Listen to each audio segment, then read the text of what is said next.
potential is your answer. You have to do something every day to honor your potential. And I don't know what that is for you, but I think that's cool because it's so personal. Like when my husband said to me, well, what are you gonna do? Well, I'm not gonna look at the very top of the ladder today, but I am gonna do one thing every day. One little thing, because I can do that.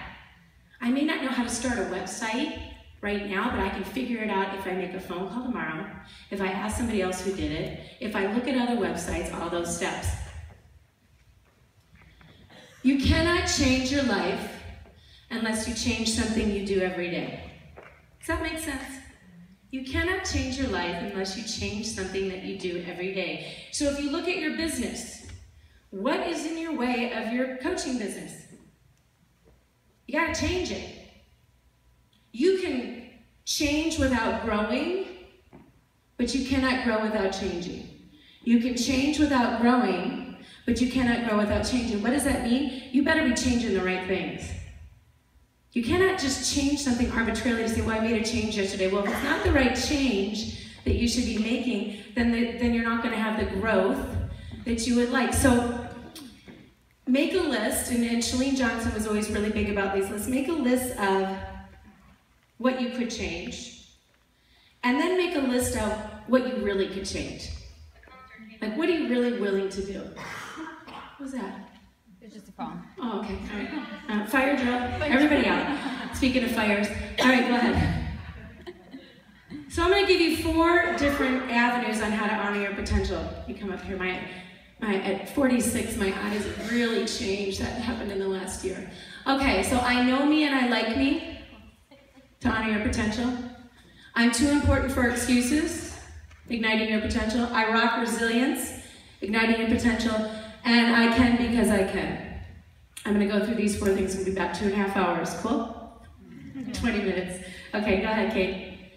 I know me and I like me. One of the most important things you can do is be an authentic self. One of the most important things that you can do is be an authentic self. If you want me to jump onto your business, I better know who the hell you are. I better know exactly who you are. And I want you to be so okay with who you are. You are a gift and a blessing, and there's nobody else like you. Bam! So start there. The person wearing your shirt today is enough. The person that came in here today, you're plenty. So start with, I am plenty, and I'm going to share this plenty with as many people as I can to inspire goodness, to inspire people to live better. But you liking yourself, that's the definition of self-esteem. How much do you like yourself? I hope a lot. One of the things I studied with Darren Hardy too, and one of the things that Darren said to me that he does every morning, and maybe you've heard him speak, but he said, I do 2 things every morning. I say one nice thing to myself when I wake up, and then I send something nice to somebody else. So you may wake up and you say, I am resilient, and my mother is compassionate. Mom, you're compassionate, through the air. Isn't that better than starting your day off with like, oh my gosh, I'm so tired, I have so much to do, I have to make 3 lunches, or I have a conference call at 9, or I have this, like when you wake up going, okay, I got this. Then you know what else you have to do? You have to think about something you like about yourself every day. That's a pretty good habit to get into. When I work with the kids in the schools, and I'll say, you know, around the circle, I'll say, what do you like about yourself? Let's talk about this first. It's okay to say something you like about yourself, and they'll say, I'm telling you 90% of the time, because they don't practice this. They practice what they don't like. I'm nice. And you know what the person next to them usually says? I'm also nice. And I am nice as well. And we go around the circle, and I say, what else do you like about yourself? Because they don't practice that. We don't practice that enough. And guess who we teach, like, you know, our environment, meaning children too, or the people you're around, organizes itself around the standards that you set. Your environment organizes itself around the standards that you set. If you show people that you know you and you like good things about yourself, your environment will respond accordingly. If you are constantly saying, I'm not enough, your environment will think, she thinks she's not enough. That translates into our children, it translates into our friends, it translates into our relationship and into our coaching business. So this is years ago, when I went out to audition with Chalene. So Chalene is next to me, that's Julie Voris. What's that girl, Jennifer? JD. Just JD, yeah. So I went out there, and when I first went out there from Madison, I'm so bad with numbers, so I'm 46 now. Maybe I was 32, I don't know. But the pants in the Midwest have always been a little bit higher than the pants in LA, right? And way back then they were quite a bit higher. So I mean, I came in and I had like my Adidas pants, and I walked up to Shalene like, hey, haven't you? So when you get up there and you're auditioning all weekend about your speaking and your movement, and Shalene and her crew are there, Anarita was there, and some other old names, and they said, have you ever thought about pulling your pants down a little bit? I said, well, I would, except for then my crotch would be way down here, because this is how my pants are, right? And then I got, have you ever thought about some highlights? I mean, this is how it was, you know, like if you want to present for Shalene, you're an extension of her brand. And there could have been a situation where that would have really hurt my feelings or made me feel like I'm not in the right space. But I thought, you know what? I know me and I like me. This is exactly where I should be. My pants might be a little too high, and maybe I need some highlights and layers. But maybe I don't. Maybe I go back to the Midwest, learn all this. And the reason that I was able to be resilient through that is because I knew exactly where I should be. And if somebody tells you that and you're in the wrong space, you'll probably give up. You'll probably say, you know what, that doesn't feel comfortable, that's not where I should be. There was so much love and all these other things, and I knew that I should be in this environment. So it was okay that I got a little like, and my feelings weren't hurt. Did I feel a little like, oh, a little? Did I roll my pants down the rest of the week? Yes, I did.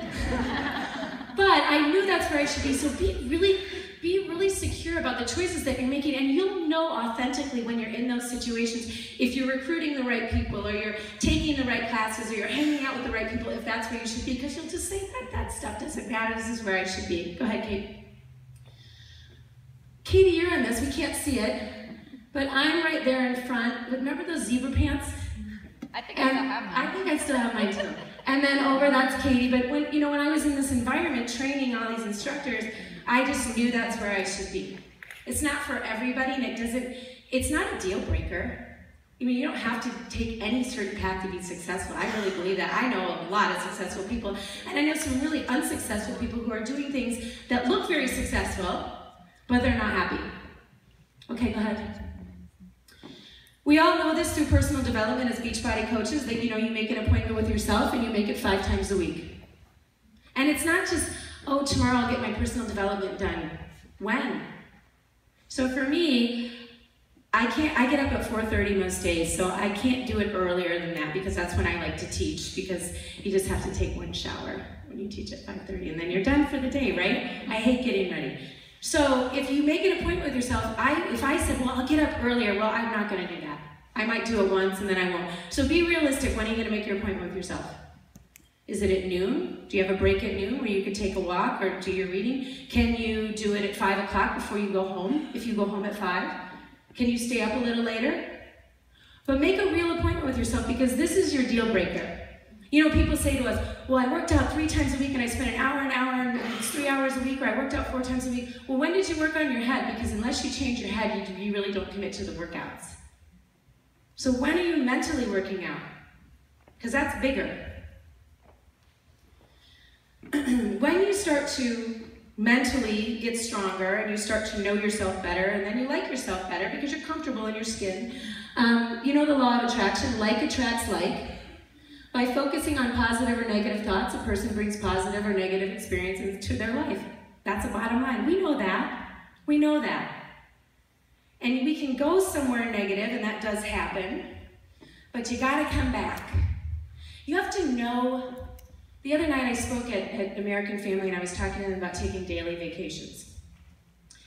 One of the things, I'm innately very, very impatient. One of the things that this business has done for me, and actually yoga has done for me, has taught me to learn to be patient. But when I get tired or irritated, my guttural reaction is to say, what do you need? Come on, what's going on? And those of you who are impatient know that feeling. That doesn't make people very comfortable. They don't like it.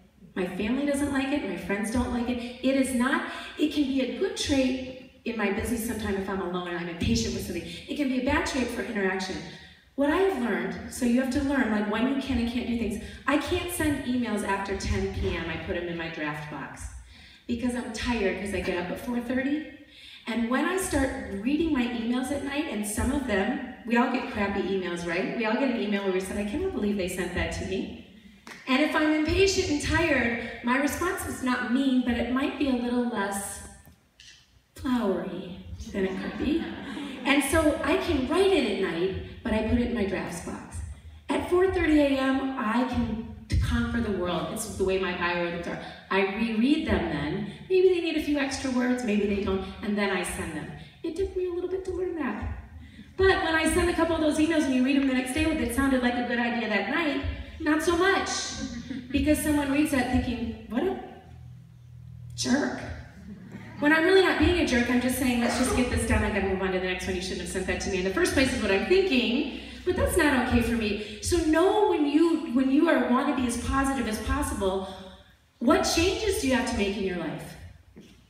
When should you or should you not do things too, because we are all creatures of habit. If you're asking people in your business to follow you, you better be very clear on you. I don't care if you believe if Jesus Christ was the Savior or not, but people either followed him or they didn't. They knew exactly what he stood for. So if you're asking people to follow you, they better know exactly what you stand for. Exactly what you stand for. Because if you're saying, follow me, well, who? What are you about? What's your brand? What's your brand? Don't confuse me about your brand. Recently, it's been a year now, May 15th. A year, so what month is it? October, right? Last May was a year. So then wind that year up. My husband and I've been married, I'll be married 20 years in July. And that year, our marriage started to really suffer.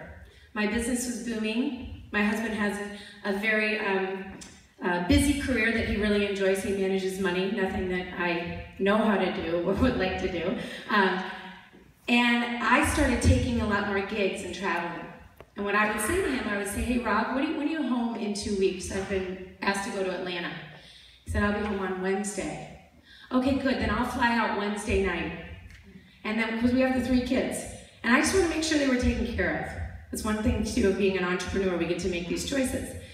And I would come back and then he would go and I would come and we were 2 ships passing in the night. It was basically like, oh, you're home, I'm home, who's making dinner? Did you throw the laundry in? We weren't cheating on each other. We're still good people. We still loved each other. We were still good parents. But our marriage was falling apart. Why? Because we stopped following each other. He didn't know who I was anymore. I'm jumping on airplanes, speaking all over, having a great time. He's doing his business. We're taking good care of these 3 kids. And then when it came down to big decisions, and I would say, metaphorically, hey, follow me on this. He's like, who? Or if he would ask me, it's like, I don't even know what you're talking about. I didn't even know you were doing that. So on May 15th, we woke up one morning at 5 a.m. Well, I did, because that's when I wake up, and I said, this is not working. We got up and we took a walk. We talked about all the things that we wanted for our marriage, where everything started, and how we could get back in sync and follow me. And we changed things. And it's amazing what happens when you work on something, huh? If you work on something, it gets better. So there is no like, oh my gosh, my marriage sucks. What am I going to do? Well, I'm going to change it. That's what I'm going to do. So if something sucks in your life right now, just do something else about it. But the whole concept back to, my husband needs to know very clearly who I am. Because I need him to follow me on occasions, and I want to follow him on occasions, and then we can follow each other in the scheme of life. So be very clear on the people who are most important to you, that they're very clear on who you are. And that will translate into everything else you do. If you want to bridge the gap between where you are now to where you get to the future, you have to have a clear understanding of where you are now. What do you do if you want to lose 10 pounds? What's the first thing you have to do? Weigh yourself. You can't say, today I'm going to lose 10 pounds. I'm not sure where I'm starting, but I'll get around 10. You want to lose 10 pounds, you step on the scale. And have a very clear focus on if you want to get somewhere, and we all want to get somewhere. We're all growing. We never want to stop growing. Don't start dying now, right?